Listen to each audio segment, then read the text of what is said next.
ओम शांति। आज है सतगुरुवार। बाप दादा की मीठी मीठी मुरली सुनेंगे। बाबा कहते हैं, बच्चे अब दे सही दे के सर्व संबंध भूल मामेकम याद करो।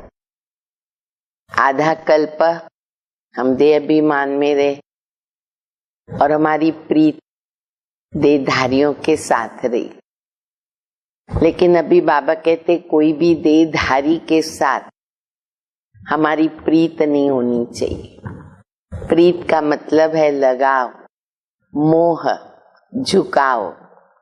क्योंकि अगर उस टाइप की प्रीत कोई देहधारी के साथ है तो बाबा के शब्दों में मैं कहूं तो बाबा आज कह रहे कि नसीब फूट जाएगा। इसीलिए बाबा आए हैं नसीबदार बनाने, तकदीरवान बनाने।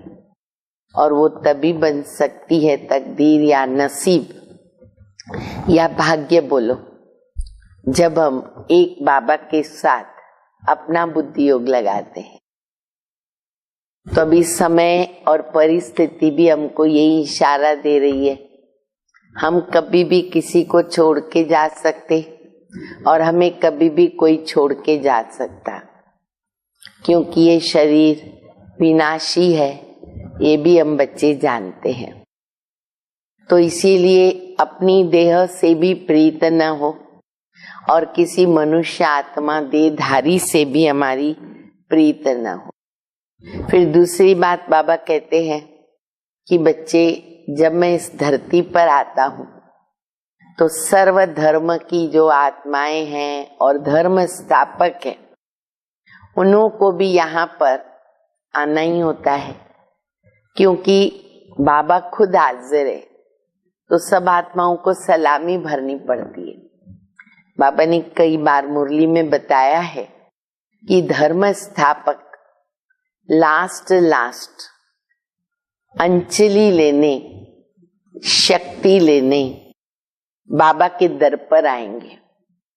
और आज भी बाबा ने कहा है कि मन मना भव का मंत्र अवश्य लेंगे। क्यों?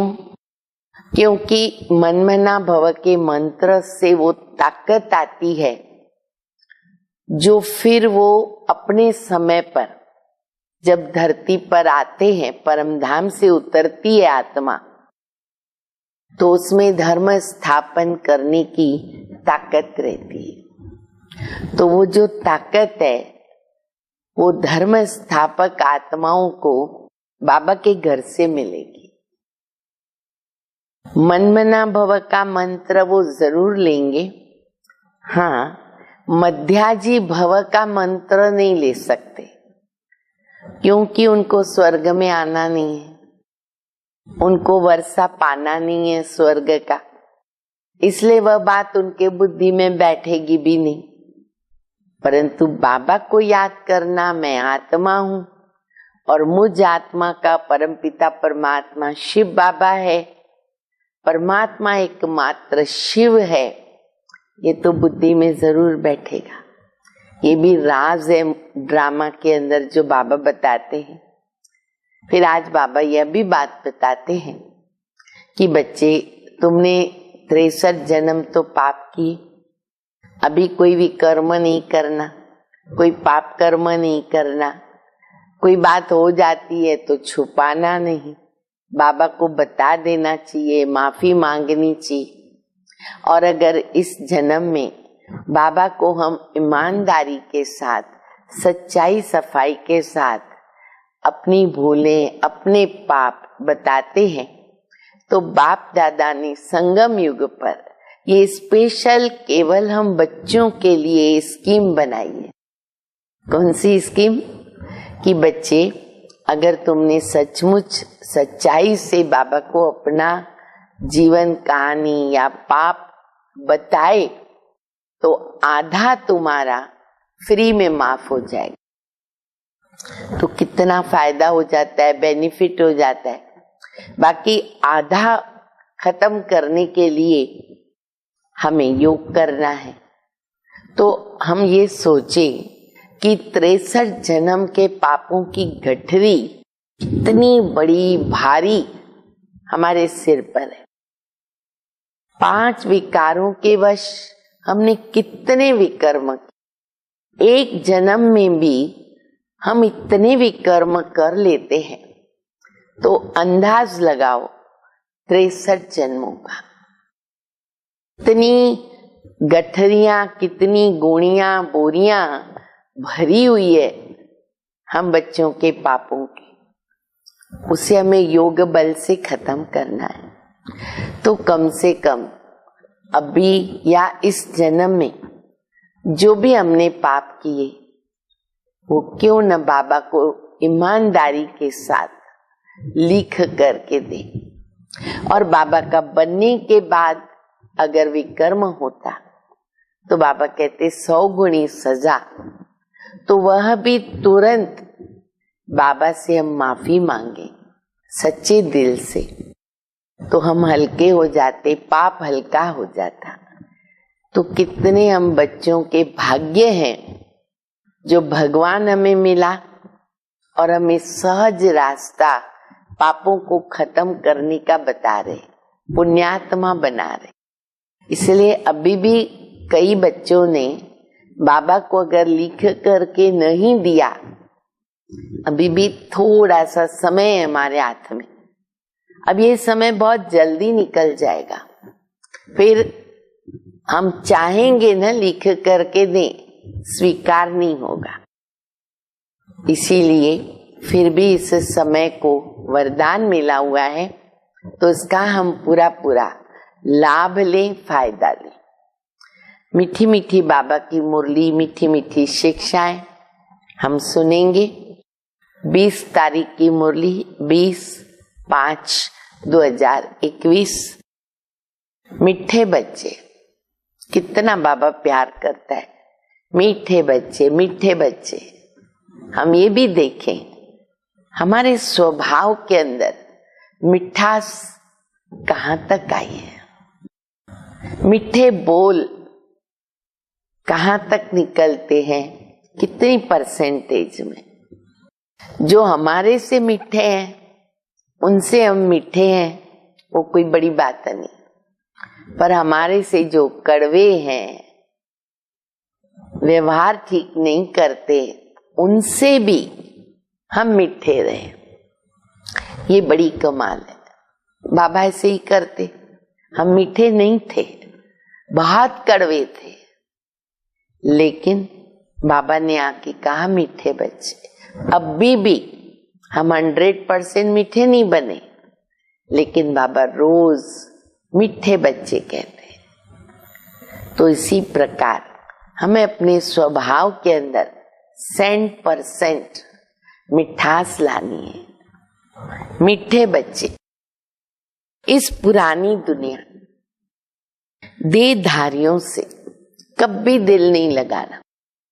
पुरानी दुनिया देहधारियों से कभी दिल नहीं लगाना। दिल लगाई नसीब फूट जाएगा। बाबा के ये शब्द नोटबुक में और अपने दिमाग में लिख करके रखें। बाबा कहते दिल लगाई कोई देहधारी से नसीब फूट जाएगा। प्रश्न है, बाप ने बच्चों को इस नाटक का कौन सा गुह्य राज सुनाया है? बाप ने बच्चों को इस नाटक का, ड्रामा का कौन सा गुह्य राज सुनाया है? उत्तर है, बच्चे अभी ये नाटक खत्म होने वाला है, इसलिए सभी आत्माओं को यहाँ हाजिर होना ही, क्योंकि अभी पूरा हो रहा है नाटक। सब धर्मों की आत्माएं अभी यहाँ हाजिर होगी, क्योंकि सर्व का बाप यहाँ हाजिर है। तो कोई भी धर्म की आत्मा परम धाम में अगर है भी ना, उनको आना पड़ेगा। सबको बाप के आगे सलामी भरने आना ही है। सबको बाप के आगे सलामी भरने आना ही है। सब धर्म की आत्माएं मन मना भव का मंत्र लेकर के जाएगी। सब धर्मों की आत्माएं, एक मैसेज सबके लिए है।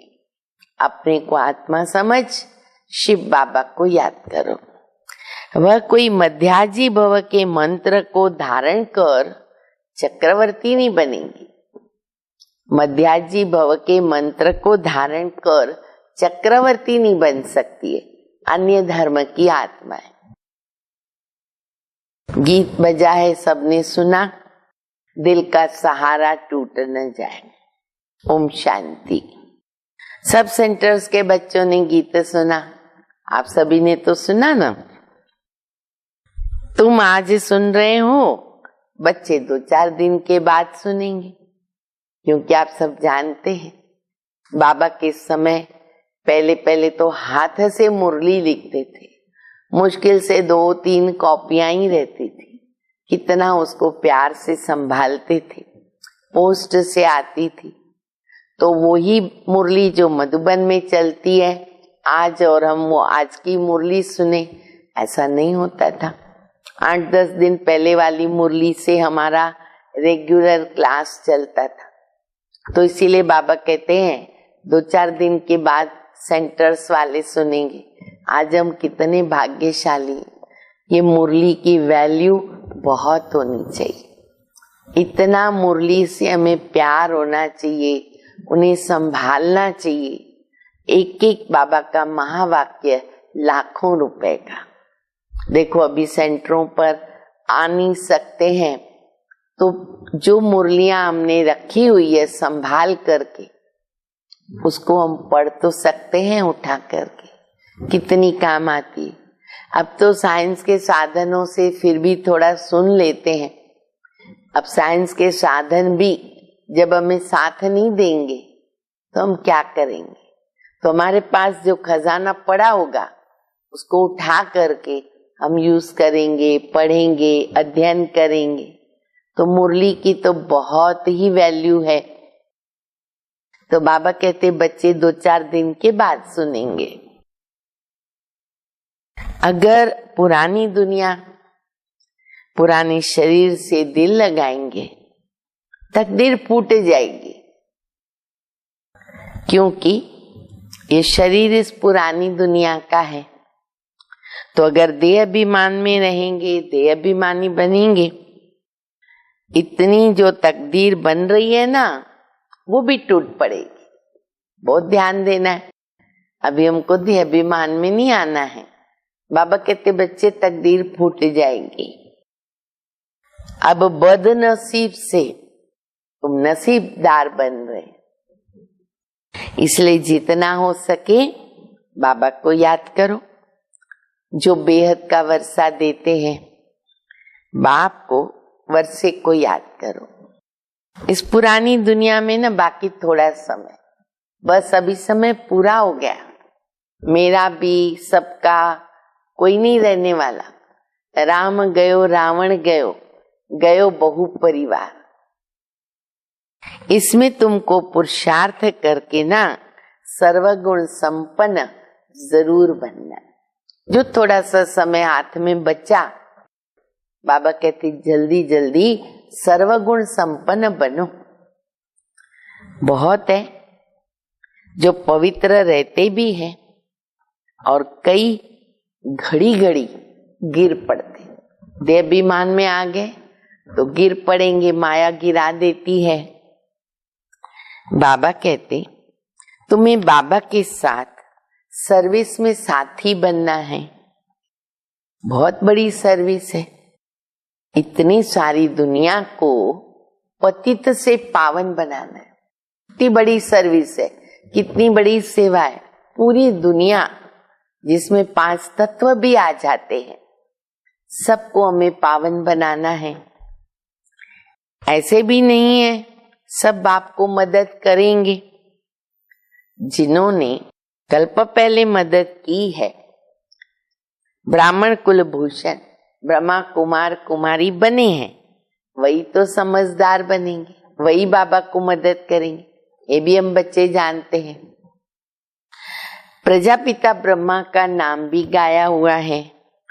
ब्रह्मा के बच्चों को क्या कहेंगे? हम सब कौन है? ब्रह्मा के बच्चे, ब्रह्मा कुमार, ब्रह्मा कुमारी। जरूर पास्ट होकर गए हैं। आदि देव, आदि देवी को याद करते हैं। जो चीज होकर के गई है ना, वो फिर से जरूर होगी। रिपीट होता है ना कल्पट ड्रामा, तो बाबा कहते वो चीज तो आएगी वापस। ये जानते हो कि सतयुग होकर के गया, उसमें आदि सनातन देवी देवता धर्म था, जो अभी नहीं है। देवी देवताएं जो पवित्र प्रवृत्ति मार्ग वाले राज्य करते थे, वो अभी 84 जन्म के अंत में आ गए। पूरी हिस्ट्री बाबा ने बता दी हम बच्चों को। तो वो देवताएं अंत में अभी आ जाते 84 जन्म लेकर। अभी न पवित्र हैं और न वो राजा ही हैं, पतित बन गए। तो फिर बाबा आया है। किस लिए आया है बाबा? फिर से पावन बनाने, फिर से देवता बनाने। कहते हैं बच्चे, पतितों से बुद्धि योग मत लगाओ, एक बाबा को याद कर। कितनी बार बाबा याद करा रहे। पतितों से बुद्धि नहीं लगानी है। बुद्धि कहाँ लगानी है? बाबा। सर्व संबंध किसके साथ? बाबा के साथ। तुम जानते हो, हम बाबा की राय पर चलकर बाबा से वर्षा ले रहे हैं।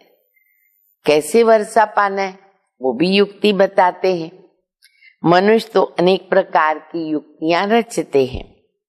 कोई साइंस घमंडी है, साइंस घमंडी भी बहुत है ना।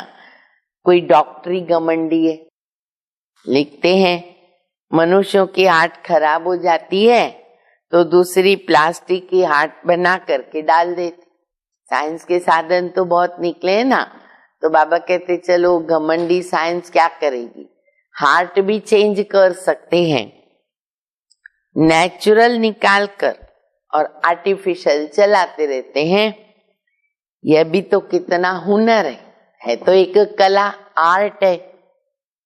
पर अल्पकाल सुख के लिए वो व्यक्ति जिंदा भी रहेगा। हार्ट अगर उसका परिवर्तन हुआ, चेंज हुआ, तो भी कितना समय निकालेगा। कोई बहुत अमर बन करके तो नहीं रह सकता, 200 बरस भी नहीं रह सकता, 100 बरस की भी गारंटी नहीं है। तो बाबा कहते हैं वो अल्पकाल सुख के लिए। कल मर जाएगा, शरीर खत्म हो जाएगा। प्राप्ति तो कुछ भी नहीं, अल्पकाल के लिए मिला। तो साइंस के द्वारा बहुत कुछ कमाल कर दिखाते। अभी तो देखो कहाँ तक साइंस पहुंच गई, कितनी प्रगति हो गई है। लेकिन बाबा हमेशा कहते हैं ना, बच्चे ये तुम्हारे लिए सीख रहे, संस्कार डाल रहे। क्यों? क्योंकि भविष्य में तुमको साइंस से कंप्लीट सुख मिलेगा। अभी सुख कम है, दुख ज्यादा है, लेकिन हम बच्चों के लिए वो तैयार हो रहे। और अभी भी देखो साइंस के साधन ही हमको मदद कर रहे हैं।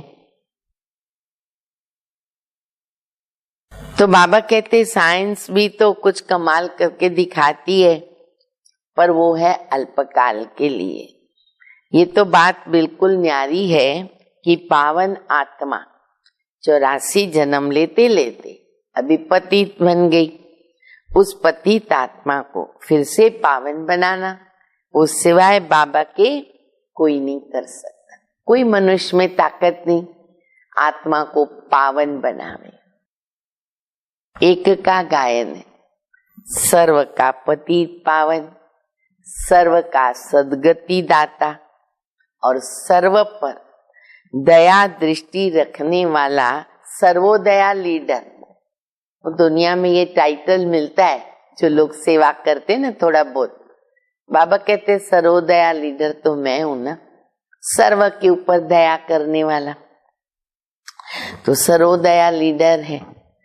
मनुष्य अपने को सर्वोदय लीडर कहलाते हैं।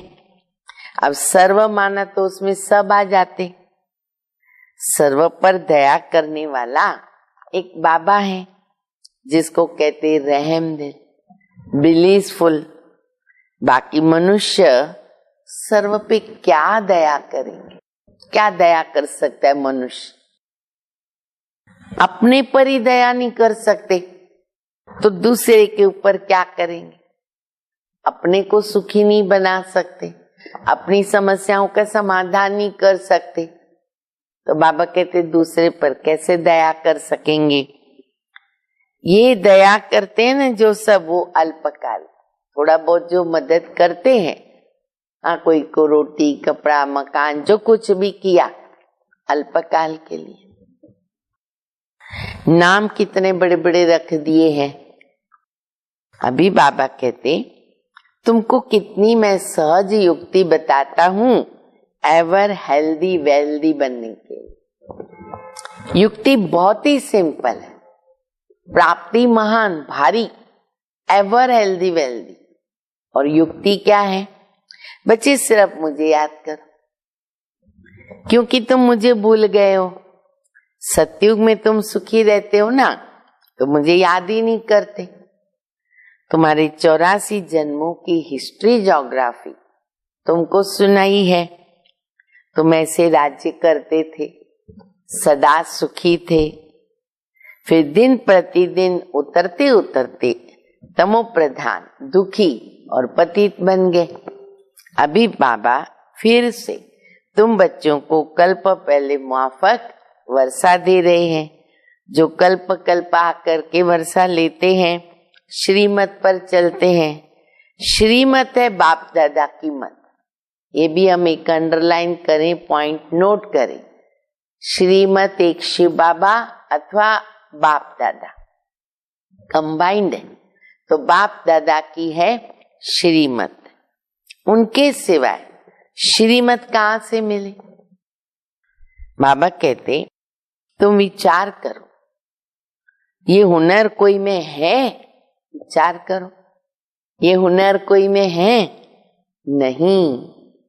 किसको विश्व का मालिक बनाना, पूरे विश्व का मालिक, पवित्र दुनिया, स्वर्ग, कोई को विश्व का मालिक बनाना, उसकी युक्ति तो बाबा ही बता सकते हैं, बना भी बाबा ही सकते हैं।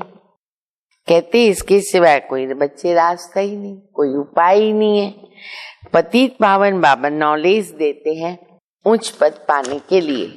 ऐसे नहीं सिर्फ सृष्टि चक्र को जानने से तुम पवित्र बन जाएंगे। बाबा कहते बच्चे मुझे याद करो, इस योगा अग्नि से तुम्हारे पापों का जो घड़ा भरा हुआ है ना, वो खत्म होगा। योग पर बाबा बहुत जोर देते रहते हैं। योगा अग्नि पापों को भस्म करने वाली। बाबा कहते तुम ही 84 जन्म लेते लेते बहुत ही पतित बने। आजकल तो फिर खुद को शिवोहम तथा त्वम कह देते। क्यों पतित बन गए, तमो प्रधान बन गए ना, देह अभिमानी बन गए। तो बाबा कहते खुद को कहलाने लगे शिवोहम, मैं ही शिव हूं, मैं ही भगवान हूं। अच्छा, फिर कहते तुम परमात्मा के रूप हो, आत्मा सो परमात्मा। कितनी बाबा की ग्लानि कर दिया। तो अभी बाबा कहते तुम जानते हो, शिव बाबा की याद दिलानी पड़े। सर्व का सदगति दाता एक परम पिता परमात्मा है। शिव के मंदिर अलग है, शंकर का रूप अलग। अब बाबा ये भी पॉइंट बता रहे, शिव शंकर। बच्चे इसके ऊपर भी जरूर बताओ, क्योंकि दोनों में बहुत फर्क है और लोग एक ही समझते हैं। प्रदर्शनी में दिखाना है, शिव निराकार है, शंकर आकारी है। फर्क तो बहुत है ना, देखने में ही फर्क है। आकारी और निराकारी, वो कल्याणकारी, वो संहारकारी। वो देखो तो साधना कर रहे हैं, योग तपस्या में बैठे हुए हैं। कृष्ण तो फिर साकार में है, साथ में राधे दिखाना भी ठीक है। शंकर तो हो गया आकारी, शिव निराकारी, फिर कृष्ण बिल्कुल साकारी। फिर बाबा कहते उसके साथ राधे भी दिखाओ तो सिद्ध हो जाएगा कि ये लक्ष्मी नारायण बनते हैं। बता सकेंगे कि ये स्वयंवर के बाद लक्ष्मी नारायण बनते हैं। कृष्ण को द्वापर में लेके गए। अब कृष्ण तो द्वापर में गीता सुनाने आता नहीं, पतित होते हैं कलयुग के अंत में और पावन होते हैं सतयुग में। जरूर संगम पर ही आना पड़ेगा, ये तो बाप ही जानते हैं। वो त्रिकालदर्शी है, कृष्ण को त्रिकालदर्शी भी तो नहीं कहेंगे, उनके पास तो ज्ञान ही नहीं है। वह थोड़ी तीनों कालों का ज्ञान सुना सकते हैं, उनको सृष्टि के आद मध्य अंत का ज्ञान है ही नहीं, देवताओं के पास तो है नहीं। कहते हैं छोटा बच्चा है, दैवी प्रिंस प्रिंसेस कॉलेज में पढ़ने जाते हैं। सतयुग में भी कहाँ होता है, यहाँ भी पहले क्या एक कॉलेज होता था, लेकिन वो कॉलेज कौन सा, जो प्रिंस प्रिंसेस है वो पढ़ने जाते थे। लेकिन यहाँ पर जो हमारा बाबा का ज्ञान है वो प्रिंस प्रिंसेस बनने वाला ज्ञान है।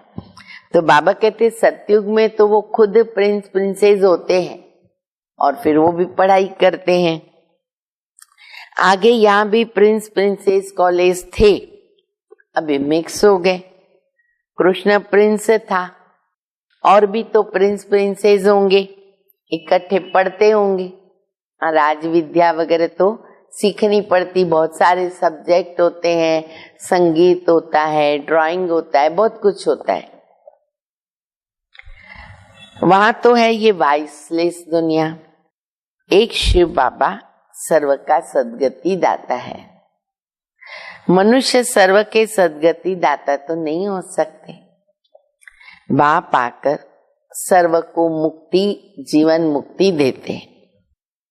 ये भी समझाया है देवताओं के राज्य में कोई और धर्म नहीं था, वह तो आते हैं आधे में, अन्य धर्म स्थापक आधे के बाद आते हैं ना द्वापर में। तो सतयुग में कैसे हो सकते, वो है हठ योगी, निवृत्ति मार्ग वाले। वह राजयोग तो समझ भी नहीं सकते हैं। ये राजयोग किसके लिए है, प्रवृत्ति मार्ग वालों के लिए। बाबा का ज्ञान है प्रवृत्ति मार्ग वालों के लिए। लक्ष्य भी क्या है, नर से नारायण, नारी से लक्ष्मी, विष्णु हमारे सामने जो हम सभी का लक्ष्य है। तो इसलिए बाबा कहते ये ज्ञान है प्रवृत्ति मार्ग वालों के लिए। भारत पवित्र प्रवृत्ति मार्ग में था, अब कलयुग में पतित प्रवृत्ति मार्ग वाले हो गए। प्रवृत्ति मार्ग वाले हैं पर वो पवित्र, और कलयुग में अपवित्र। भगवानु वाच्य, अब माँ में कम याद करो। पुरानी दुनिया अथवा देह के संबंधों से अगर दिल लगाएंगे ना बच्चे, तकदीर फूट जाएगी। फिर बाबा ने याद कराया तकदीर फूट जाएगी। बहुतों की तकदीर फूट जाती है। कोई अकर्तव्य किया, जो कर्म नहीं करना चाहिए ऐसा कर्म किया, तो पिछाड़ी में सब सामने आता है, साक्षात्कार होगा। और अब समय देखो नजदीक सामने आ रहा है। हमारी जो भी कर्म, ऐसे जो भी कर्म बने हैं ना, सब सामने आएंगे, साक्षात्कार होगा। कई बच्चे छिपाते बहुत है। इस जन्म में किए हुए पाप कर्म बाबा को सुनाने से आधी सजा से छूटे जाएंगे। भगवान वाच्य, आधी सजा से छूट जाएंगे, परंतु लज्जा के मारे बाबा को सुनाते नहीं है। अरे सुनाना किसको है, जो जानता है, जानी जानन हार है, उसको सुनाना है। जाती है, गंदे काम तो बहुत करते हैं, माया करा देती, एक बार मैंने कहानी बताई थी, बहुत अच्छी है, कि पागलों के डॉक्टर से कोई बात कर रहे थे तो उसको बताया कि आप पागलों को ठीक करते हो, बराबर। फिर थोड़े थोड़े ठीक होते जाते कई, तो बोला आपको कैसे मालूम पड़ेगा कि अभी ये थोड़ा ठीक हुआ है? तो डॉक्टर ने बहुत अच्छी बात बताई। उसने कहा देखो, एक हमने ना हौज बनाया हुआ है। हौज होता है ना ऐसे चारों दीवार में, बीच में पानी ऐसे रहता है, तो वो हौज में पानी भरा रहता है, वो भरा हुआ रहता है पानी से, और उसके अंदर एक नल भी होता है जिसमें पानी आता है। तो हम लोग क्या करते हैं, समझो वो पागल का एक अंदाज आया कि अब ये ठीक हो रहा है, तो हम उनको एक काम देते हैं, नल भी खुला छोड़ देते और उसको बोलते हैं कि ये हौज का पानी खाली करो, और बाल्टी दे देते उनको, बर्तन दे देते हैं। अभी अगर थोड़ा ठीक हुआ होगा ना, तो वो फौरन देख के कहेगा पहले नल तो बंद करो। मैं पानी गिराता जाऊंगा, वो तो उसके अंदर भरता जाता है, वो तो कभी खाली नहीं होगा। पर अगर समझदार नहीं होगा, अभी थोड़ा बहुत ठीक नहीं हुआ होगा, तो क्या करेगा? पानी भर भर के गिराएगा, वो भरता जाएगा, पानी भर भर के गिराएगा, हौज खाली होगा ही नहीं। इसी प्रकार हमारा पापों का हौज भरा हुआ है। तो पहले तो हमें पापों का जो नल है ना, जहां से सब पाप होते, वो नल बंद करना है, और फिर उस हौज को बाबा की याद में खत्म करना है, खाली करना है, भस्म करने पाप, तब जाकर के हम पावन बनते हैं। तो अब भी हमारे से कोई भी गलत काम न हो, इसका हम ध्यान रखें। तो गंदे काम भी बहुत करते हैं, बुद्धि में याद तो रहता है ना, बताने से छूट जाएंगे, बाबा को बताएंगे छूट जाएंगे। ये अविनाशी सर्जन है, बाबा डॉक्टर है, सर्जन है, दवाई मिलेगी, ये नहीं बुद्धि में आता। बीमारी लज्जा के कारण अगर सर्जन को नहीं बताओगी, छूटेगी कैसे? डॉक्टर से तो नहीं छिपा सकते ना, बराबर दवाई नहीं मिलेगी। कोई भी विकर्म किए है ना, बताने से आधा माफ हो जाएगा। न बताने से क्या होगा? वृद्धि हो, डबल नुकसान होता है न बताने से, और ज्यादा फंसते जाएंगे। फिर तकदीर खत्म और बदकिस्मती आ जाएगी, नसीब फूट जाएगा, बदकिस्मती आ जाएगी। बाबा कहते देह से भी संबंध न रखो, हमेशा मामेकम याद करो, और फिर कोई गंदा काम नहीं करने का। तो गंदा काम होगा भी नहीं अगर बाबा की याद रहेगी, बुद्धि की लाइन क्लियर होगी, तो टच भी होगा हमको। बाबा कहते ये धर्मराज भी तो है, शिव बाबा का राइट हैंड कौन है? धर्मराज। उनसे भी छिपाते रहेंगे ना, तो फिर तुम्हारी जैसी सजा कोई को नहीं मिलेगी। शरीर कांप जाता है। अभी भी जो बाबा आगे लाइन बता रहे हैं ना, वो जरूर हम याद रखें। बाबा कहते तुम्हारी जैसी सजा किसको नहीं मिलेगी? जितना समय नजदीक आएगा सबको साक्षात्कार होता जाएगा। अभी सबकी कयामत का समय है, सब पतित है, पापों का दंड जरूर मिलता है। न पाप छिपता है न पुण्य छिपता है। अच्छे और बुरे कर्म का फल नियम है, कायदा है, मिलना ही है, कर्म छोड़ेगा नहीं।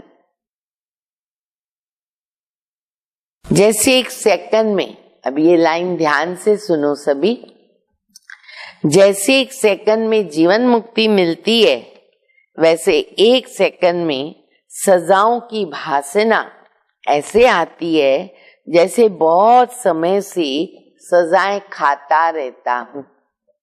कुछ सेकंडों की ही भले सजा क्यों न हो, लेकिन पीड़ा ऐसी अनुभव होगी जैसे बहुत जन्मों की सजा मुझे मिल रही है। ये बड़ी सूक्ष्म मशीनरी है, क्या है? सूक्ष्म मशीनरी। सबके कयामत का समय है, सजा भोगनी जरूर है, फिक्स किया हुआ है ड्रामा में। फिर सब आत्माएं पवित्र होकर के जाती है, बाबा आकर पतित आत्माओं को पावन बनाते हैं। बाप के सिवाय कोई में ताकत ही नहीं है इस बात की, पावन बनाने की। 63 जन्म पाप करते करते अभी तुम्हारे पापों का घड़ा करके भर गया, हौज भरा पड़ा है, घड़ा भर गया। माया का ग्रहण सबको लगा, बड़ा ग्रहण तो तुम पर लगा हुआ है, क्योंकि हम आदि की आत्माएं हैं। तो बाबा कहते द्वापर युग से तुमको ग्रहण लगता गया, अभी बहुत बड़ा ग्रहण हो गया, राहु की दशा बैठ गई। सर्वगुण संपन्न तुम थे, फिर ग्रहण तुम पर लग गया। ज्ञान तो अभी तुम बच्चों को मिलता है। बाबा बताते हैं तुम भारत के मालिक थे, फिर 84 जन्म तुमने ही तो भोगे। कैसा सीधा बताते हैं कि तुम बरोबर देवी देवता धर्म वाले थे, फिर पतित होने के कारण हिंदू कहला दिया। पूरा अच्छी तरह बाबा ने हिस्ट्री बता दी। हिंदू धर्म कोई ने स्थापन किया ही नहीं है। अगर किसको भी पूछो भी ना, हिंदू धर्म किसने स्थापन किया, कोई बता सकेगा? कोई नहीं बता सकेगा। फिर जवाब क्या दे देंगे? परंपरा से चला आया, कोई धर्म ही नहीं है।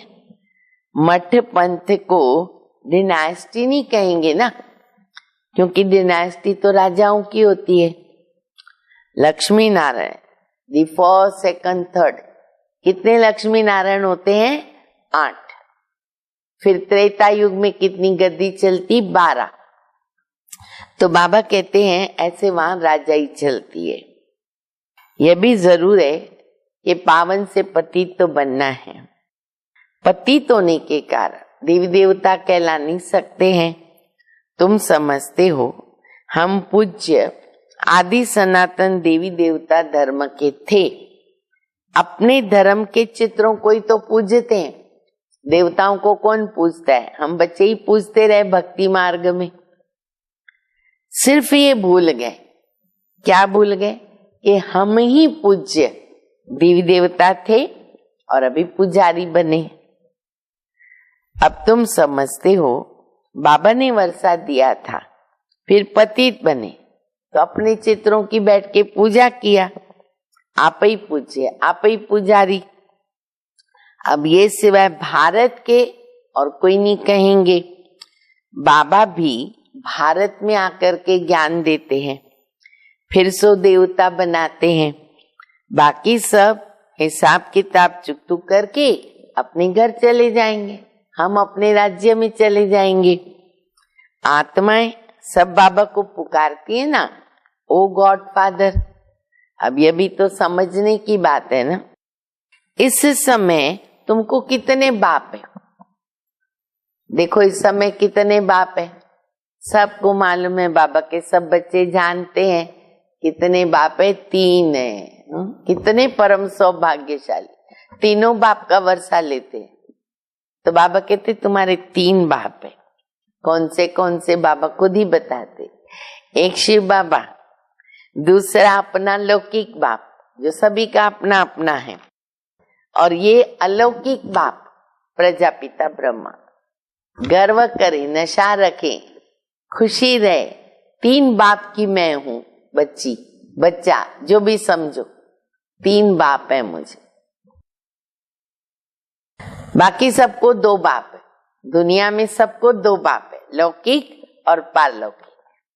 लौकिक पारलौकिक। सतयुग में सिर्फ 1 बाप, 1 फिर 2 होता, फिर 3 होते। इसलिए तो एक बार बताया ना कि कोई भाई आया कोर्स करने के लिए, बहन बता रही थी, पहले 1 बाप का बताया, दूसरे दिन परमात्मा का परिचय दिया, 2 बाप बताया, तीसरे दिन त्रिमूर्ति का लेसन दिया तो 3 बाप बताया, चौथे दिन वो आया ही नहीं। फिर उसको फोन करके पूछा आप क्यों नहीं आए? बोला 3 दिन में 3 बाप मिल गया ब्रह्मा कुमारी के पास जाके, 7 दिन में 7 बाप मिलेगा, कैसा प्रॉब्लम आ जाएगा। तो बाबा कहते बच्चे तुम लकी हो, मोस्ट लकी हो, 3 बाप से 3 वर्षा भी मिल जाता। तो लो सतयुग में तो एक ही बाप रहता है, पारलौकिक बाप को तो वहां जानते ही नहीं है, वहां तो है सुख। फिर पारलौकिक बाप को क्यों याद करेंगे? हमें यहाँ पर दुख होता है कि अरे सतयुग में हम बाबा को भूल जाएंगे, क्यों नहीं चलेगा?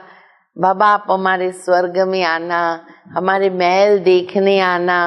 अभी हम बाबा को कितना भी बोले, कितना भी निमंत्रण देवे, लेकिन बाबा कहते बच्चे वहां तो तुम मुझे भूल ही जाओगे, अपने सुखों की प्रारब्ध में रहोगे, तो आवश्यकता नहीं है मुझे याद करने की। तो वहां फिर सुख में पारलौकिक बाप को क्यों याद करेंगे? दुख में सिमरण सब करे, सुख में करे न कोई। जो सुख में सिमरण करे, दुख काहे को होए। या फिर तुमको 3 बाप मिल जाते, तो ये भी समझने की बात है। वहां आत्माभिमानी रहते। सतयुग में ये एक थोड़ी सी नॉलेज या ज्ञान कहो, वो बैठ जाता है संस्कार के अंदर। क्या? आत्मा एक शरीर छोड़ दूसरा लेती। तो बाबा कहते वहां आत्माभिमानी रहते। फिर आगे जाकर देहाभिमान में आते। यहां तुम संगम युग की विशेषता देखो, बाबा बता रहे यहां तुम आत्माभिमानी भी हो और परमात्मा अभिमानी भी हो। कितनी कितनी खुशी की बात।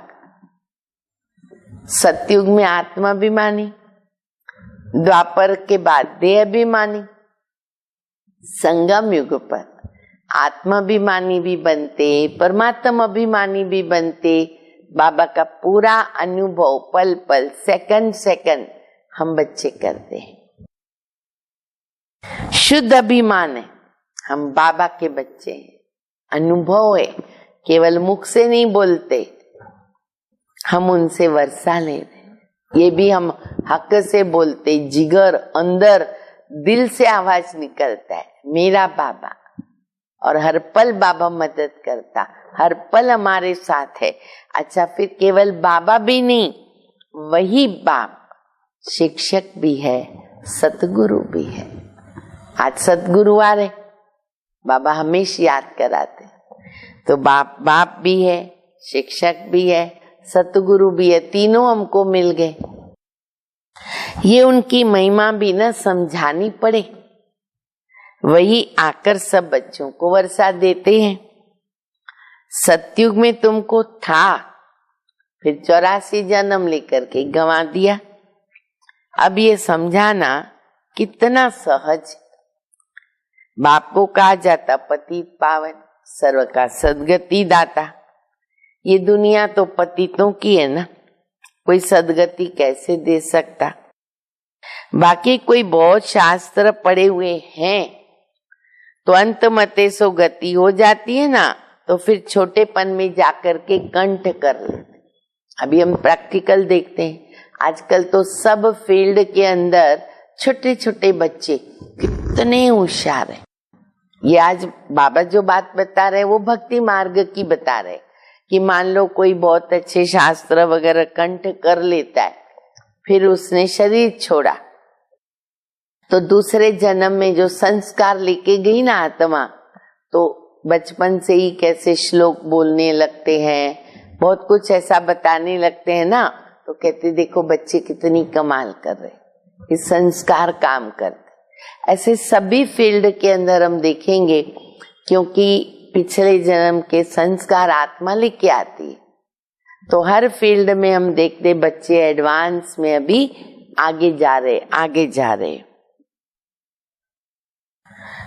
तो बाबा कहते वो छोटेपन में कंठ कर लेते। तो बाप तुम बच्चों को कितनी अच्छी मीठी मीठी बातें सुनाते हैं।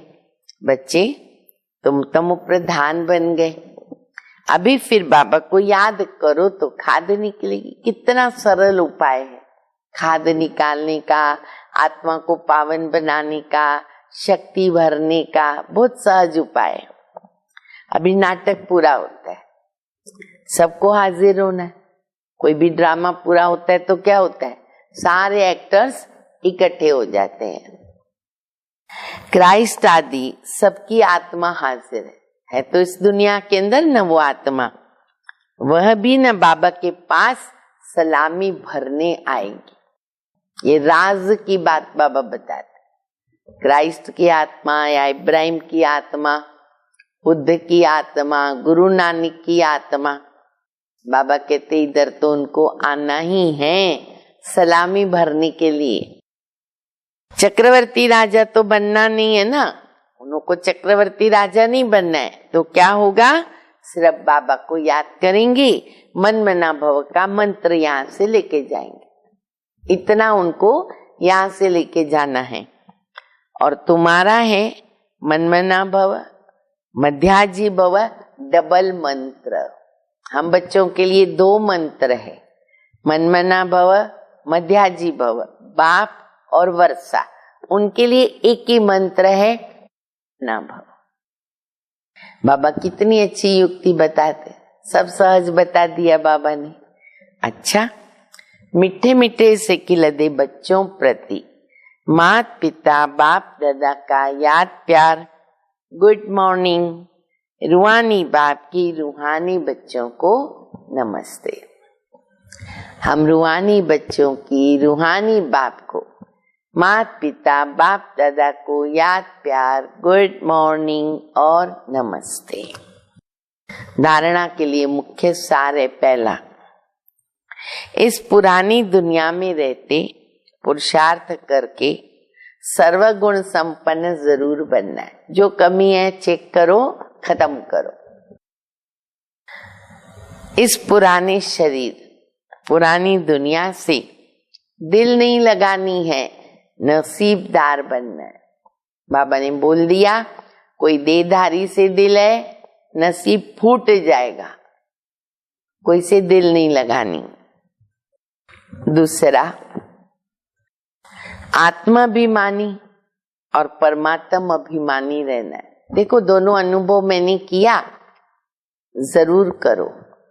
परमात्मा अभिमानी में बाबा के जितने भी गुण है ना, उन सबका अनुभव करो। जो मुख्य 7 गुण है, हम सब जानते हैं, सुख शांति आनंद प्रेम शक्ति पवित्रता ज्ञान, जो भी 7 गुण है उनका सब अनुभव मुझे होना चाहिए।